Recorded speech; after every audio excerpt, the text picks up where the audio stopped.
Ayilyath കുറ്റിയാരി Gopalan Nambiar, AKG.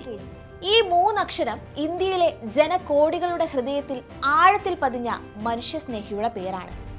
സ്വതന്ത്ര ഇന്ത്യയിൽ പ്രതിപക്ഷത്തെ നയിച്ച ആദ്യ നേതാവും സാമൂഹ്യ പരിഷ്കർത്താവും കമ്മ്യൂണിസ്റ്റ് നേതാവുമായിരുന്നു AKG. അദ്ദേഹം ഓർമ്മയായിട്ടിന്ന് 48 വർഷം പൂർത്തിയാകും.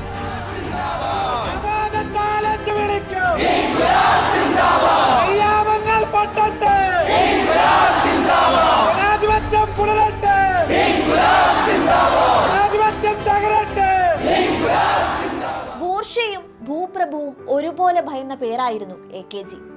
ഇന്ത്യയെ നയിക്കാനായി കേരളം ഉയർത്തിപ്പിടിച്ച സമരത്തീപ്പന്തം. 1977 മാർച്ച് 22-നായിരുന്നു AKGയുടെ മരണം. കമ്മ്യൂണിസ്റ്റുകാർക്ക് എക്കാലത്തും അഭിമാനിക്കാവുന്ന നവോത്ഥാന ചരിത്രത്തിലെ ഒളിമങ്ങാത്ത ഒരേട് തന്നെയാണ് AKG.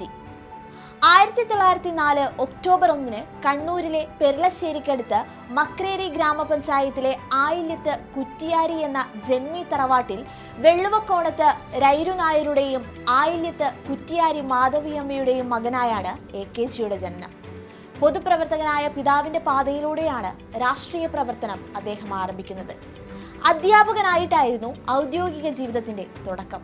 മധ്യവർഗ യുവത്വത്തിന്റെ ചോരത്തിളപ്പായി ഒതുങ്ങിപ്പോകേണ്ടിയിരുന്ന സ്വാതന്ത്ര്യ സമരത്തെ കേരളത്തിൽ അടിസ്ഥാനവർഗ പോരാട്ടമായി വികസിപ്പിച്ചതായിരുന്നു AKGയുടെ നേതൃത്വ പാടവം.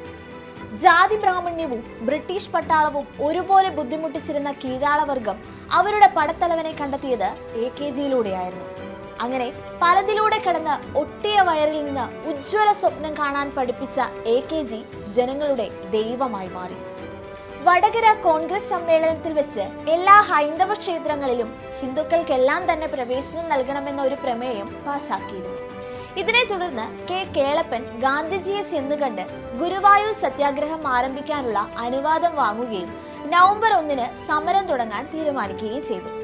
സത്യാഗ്രഹത്തിന്റെ വോളണ്ടിയർ ക്യാപ്റ്റനായി സഖാവ് AKGയെയാണ് തെരഞ്ഞെടുത്തത്. ഗുരുവായൂർ സത്യാഗ്രഹം തുടങ്ങുന്നതിന് മുൻപായി ജനപിന്തുണ ഉറപ്പാക്കാനായി ഒരാഴ്ച നീണ്ടു നിൽക്കുന്ന ഒരു പ്രചാരണ പരിപാടിയുടെ ഭാഗമായി പയ്യന്നൂരിലെ ജന്മി കുടുംബമായ കണ്ടോത്ത് തറവാടിന്റെ മുമ്പിലൂടെ കേളപ്പനും AKGയും അടങ്ങുന്ന സംഘം ഈ വഴിയിൽ കൂടി ഹരിജനങ്ങളെയും കൂട്ടി ഘോഷയാത്ര നടത്തി. ജാഥ നടത്തിയതിന് ജാഥയിലുള്ളവരെ ചെറുപ്പക്കാരും സ്ത്രീകളും അടങ്ങുന്ന 200ഓളം വരുന്ന ജനക്കൂട്ടം ആക്രമിച്ചു. മർദ്ദനത്തിനിരയായി കേളപ്പനും AKGയും ബോധം കെട്ട് വീണു. ഗുരുവായൂർ സത്യാഗ്രഹത്തിന് ലഭിച്ച ഏറ്റവും നല്ല പ്രചാരണമായിരുന്നു കണ്ടോത്തെ കുറുവടി. ഗുരുവായൂർ സത്യാഗ്രഹം തീരുമാനമാകാതെ മുന്നോട്ട് പോയിക്കൊണ്ടിരിക്കുന്ന സമയത്താണ് ഡിസംബർ 28-ന് വളണ്ടിയർ ക്യാപ്റ്റനായ ഗോപാലന് ക്ഷേത്രം ഭാരവാഹികൾ ഏർപ്പെടുത്തിയ സാമൂഹ്യ വിരുദ്ധരിൽ നിന്നും ക്രൂരമായ മർദ്ദനം ഏൽക്കേണ്ടി വന്നത്. ബൂർഷയും ഭൂപ്രഭുവും ആ മനുഷ്യന്റെ സ്വാതന്ത്ര്യത്തെ ഭയന്നതുകൊണ്ടായിരിക്കണം ഇന്ത്യ സ്വതന്ത്രമായപ്പോഴും കരുതൽ തടങ്കലിൽ തുടരുകയായിരുന്നു AK ഗോപാലൻ. പിന്നീട് ലോക്സഭയിൽ ആദ്യ പ്രതിപക്ഷ നേതാവായപ്പോൾ തെരുവിലും സഭയിലും പോരാളിയായി. പൊതുപ്രവർത്തനത്തിന് പുതിയ മാനമായി. ഉടലാകെ സമരമായ ഈ മനുഷ്യനോട് പാർലമെന്റിൽ ഏറ്റുമുട്ടാൻ നെഹ്റുവും ഭയന്നിരുന്നു. മരണം വരെ തൊഴിലാളി കർഷക സമരങ്ങളുടെ ദേശീയ നായക സ്ഥാനത്തുണ്ടായിരുന്നു AKG. ഒരു മനുഷ്യ ജീവിതത്തിന് നടക്കാൻ കഴിയാത്ത ദൂരത്തോളം AKG സമരങ്ങളിലൂടെ നടന്നു. സാമ്പത്തികമായും സാമുദായികമായും അവശത അനുഭവിക്കുന്ന തൊഴിലാളികളെ സംഘടിപ്പിക്കുന്ന സമയത്ത് അവരിൽ ഒരാളായിരിക്കാൻ AKG ശ്രദ്ധിച്ചു. അവരോടൊപ്പം ഭക്ഷണം കഴിച്ചു. അവർ കിടക്കുന്ന പായയിൽ കിടന്നുറങ്ങി. അങ്ങനെ ഗോപാലൻ പാവങ്ങളുടെ ഗോപാലേട്ടനാവുകയായിരുന്നു. പ്രക്ഷോഭങ്ങളെ ജീവവായു കണക്കെ സ്വാംശീകരിച്ച മഹാനായ വിപ്ലവകാരിയായിരുന്നു AKG.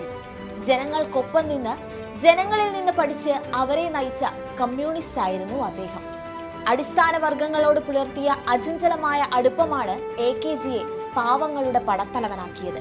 ഇന്ത്യൻ കോഫി ഹൗസ് എന്ന സ്ഥാപനത്തിന്റെ പിറവിക്ക് കാരണക്കാരൻ AKG ആയിരുന്നു.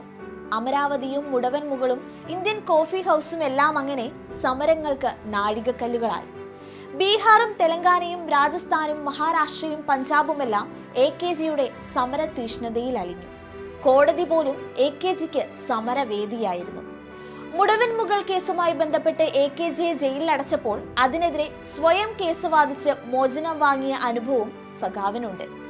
AKG മരിച്ചിട്ടും വേട്ടയാടുന്നവർക്ക് കേരള ജനത കടുത്ത മറുപടി നൽകുന്നത് പിന്നെ എങ്ങനെ വെറുതെയാകും?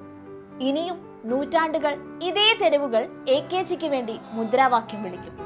സാമ്രാജ്യത്വം മരിക്കുന്നത് വരെ AKG മനുഷ്യ മനസ്സുകളെ മരിക്കാതെ തുടരും.